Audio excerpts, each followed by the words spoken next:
नमस्कार दोस्तों, मैं आनंद त्रिपाठी आपके अपने चैनल में मैं स्वागत करता हूं आप सभी का।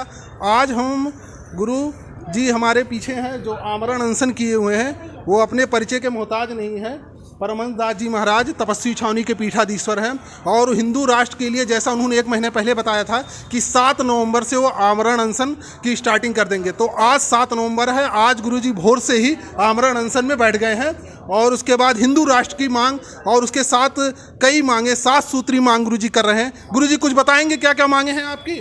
देखिए, सप्त सूत्री मांगों को लेकर के आज 7 नवंबर प्रातः 4 बजे से मेरा आमरण अनशन शुरू है। मुझे लोग जगत गुरु परमहंस आचार्य के नाम से जानते हैं। पहली मांग है भारत को संवैधानिक रूप से हिंदू राष्ट्र घोषित किया जाए। दूसरा है गोवंश को राष्ट्रीय धरोहर घोषित किया जाए। तीसरा, जनसंख्या नियंत्रण कानून समान नागरिक संहिता लागू किया जाए। और चौथा हमने रखा है कि 2 बच्चे से ज़्यादा जिनके हैं उनको 5 साल के लिए मतदान पर प्रतिबंध लगाया जाए। और 5वां हमने रखा है कि भारत को बेरोजगार मुक्त बनाया जाए। या तो नौकरी या रोजगार, उनको कुछ न कुछ मिलना चाहिए।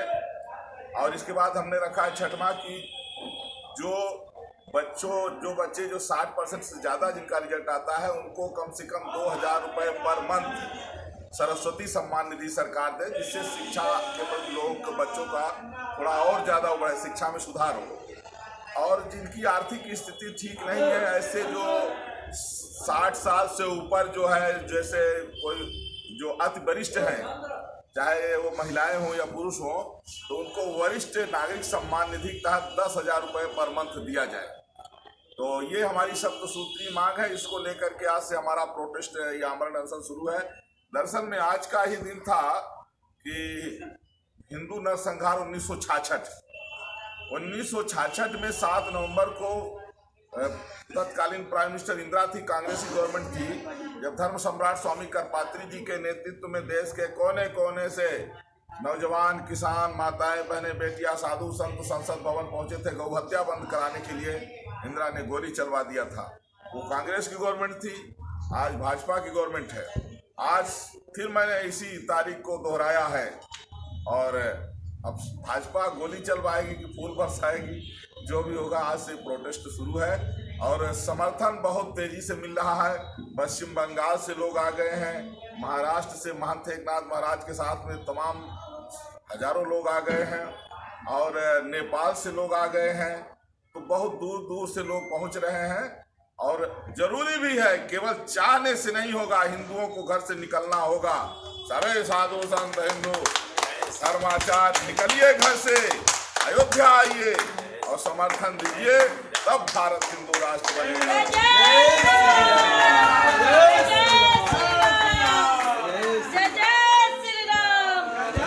गुरुजी, इस बार आप अपने आप को एक कमरे में कैद कर लिए, इसका क्या कारण है?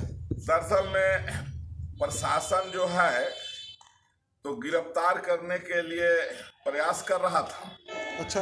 प्रशासन का कहना था कि अभी 11 तारीख को एक दीपोत्सव जो यहाँ होता है प्रत्येक वर्ष, तो बोले कि उसको लेकर के तारीख चेंज करिए। हमने कहा तारीख चेंज नहीं होगी।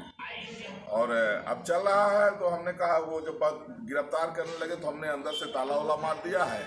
अब इधर से लोहे की ग्रिल लगी है। मैं जेल में नहीं हूँ और अपना स्वतः खुद को कैद कर लिए हैं। मतलब अपनी सुरक्षा के लिए, ताकि अनशन को जोड़ दिया जा सके। हर व्यक्ति का ये संवैधानिक अधिकार है कि शांतिपूर्ण ढंग से वो अपनी मांग रख सकता है। जी। सरकार माने न माने अलग बात है, लेकिन हमारी जो मांगे हैं वो समझे कि 100 करोड़ हिंदुओं की मांग है। आज जो बड़े बड़े संवैधानिक पदों पर बैठे हुए लोग सनातन धर्म के प्रति अपमानजनक शब्दों का प्रयोग कर रहे हैं और सनातन धर्म को मिटाने की धमकी दे रहे हैं। अगर हिंदू राष्ट्र नहीं बना तो 1990 जैसी स्थिति पैदा हो सकती है। इसलिए एक बार राम मंदिर टूटा तो हमें 500 साल लग गया बनाने में।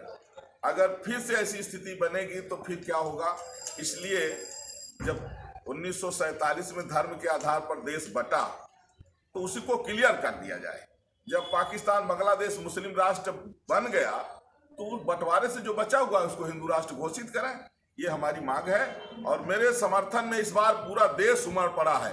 पहले लोग चाहते तो थे, देखिए मैंने राम मंदिर का निर्णायक आंदोलन किया, आप जानते हैं, और हिंदू राष्ट्र की शुरुआत हमने किया, और आज हिंदू राष्ट्र की आवाज पूरे देश में गूंज रही है। अब सब लोग बोल रहे हैं, तो अब केवल चाहने बोलने से नहीं, अब निकलना पड़ेगा। इसलिए अब लोग घर से निकल के अयोध्या की ओर रुख कर लिए हैं, और चारों तरफ से, हर प्रदेश से लोग अयोध्या आ रहे हैं, और अब हिंदू राष्ट्र बनेगा। गुरुजी पहले भी आपने अनशन किया था, इस बार आपने 7 सूत्री मांग उसमें साथ में जोड़ा है। आपको क्या लगता है, अगर 7 मांग पूरी कर ली जाए या कुछ मांगे रह गई, तो क्या आप अनशन तब भी जारी रखेंगे? नहीं, अगर हिंदू राष्ट्र घोषित कर दें तो सब हो गया। अच्छा, मेन मांग आपकी हिंदू राष्ट्र घोषित करने का। हिंदू राष्ट्र अगर घोषित कर दिए तो उसी के अंदर सब आ जाएगा। ये बहुत बड़ी बात है कि महाराज जी ने फिर हिंदू राष्ट्र के लिए अनशन शुरू कर दिया। उनके साथ भारी समर्थक यहाँ पे बैठे हुए हैं, जरा दिखाइए हमारे कैमरामैन, और देश विदेश से आए हुए तमाम लोग हैं। और ये हमारे साथ महाराष्ट्र के आए हुए, महाराष्ट्र से एक नाथ शिंदे जी, क्या पूरा नाम पड़ेगा? एकनाथ महाराज। महाराज जी कैसे आप समर्थन कर रहे हैं, तो बताइए इस विषय में। देखो, ऐसा है, हम महाराष्ट्र से, हमारे गुरुजी ने जो संकल्प लिया है हिंदू राष्ट्र का, तो ये मांग आज से नहीं, महाराष्ट्र में छत्रपति शिवाजी महाराज ने 300-350 साल पहले हिंदवी स्वराज्य की स्थापना की नींव रखी थी, और हिंदवी स्वराज्य निर्माण करने के लिए उन्होंने मावड़ा यानी 18 पगड़ जाति को एक साथ करके वो हिंदवी स्वराज्य की स्थापना की थी। तो हिंदवी स्वराज्य, तब कई लोग कहते हैं कि हिंदू राष्ट्र की क्या ज़रूरत है, तो हम कहना चाहते हैं, जब हमारे छत्रपति शिवाजी महाराज थे तब भी हिंदुस्तान था, तब उन्हें ऐसा क्या चीज़ का ध्यान आया कि उन्होंने हिंदवी स्वराज्य घोषित किया।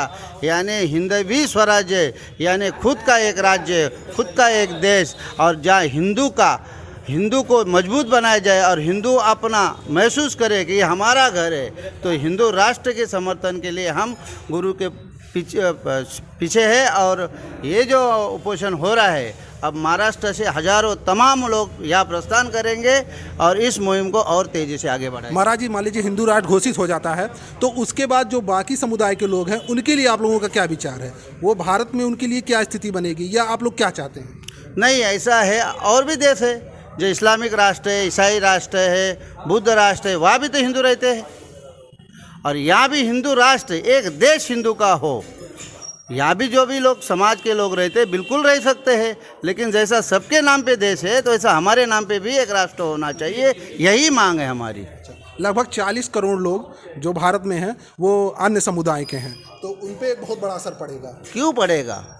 कौन से लोगों की बात आप कह रहे हो, वो खुल के कहिए ना। नहीं, कौन से लोगों को मतलब यहाँ पे जैसे दूसरे समुदाय के लोग, जैसे हम लोग हिंदू की बात करें तो सिर्फ हिंदू में हम लोग जो हिंदू वाले हैं, उसके बाद मुस्लिम हैं, यहाँ सिख हैं, ईसाई हैं, 15% तो यहाँ केवल मुस्लिम ही हैं, और जो सबसे ज़्यादा दिखाया जाता है कि मुस्लिमों से सबसे ज़्यादा खतरा है, तो उनके लिए आपका क्या कहना है? ऐसा है, इसीलिए छत्रपति शिवाजी महाराज का इतिहास पढ़ना चाहिए, क्योंकि हिंदवी स्वराज्य की स्थापना करने के लिए इस मुसलमान भी साथ थे। हम उनका विरोध नहीं कर रहे, लेकिन हमें वो राज्य चाहिए जो परकीय आक्रांताकारी के वंशज आज भी इस भारत में है, वो आज भी आतंक फैलाते हैं, उसके विरोध ही हमारा प्रदर्शन है। बहुत बहुत धन्यवाद। मैं आनंद त्रिपाठी आज यहाँ पे उपस्थित हूँ, परमहंस जी की जहाँ पे अनशन चल रहा है, उनके साथ भारी समर्थक यहाँ पे उपस्थित हैं। ये देखिए, अभी से जुटना शुरू हो गए हैं। सुबह 4 बजे से महाराज जी ने अनशन शुरू कर दिया है। आनंद त्रिपाठी, अयोध्या से।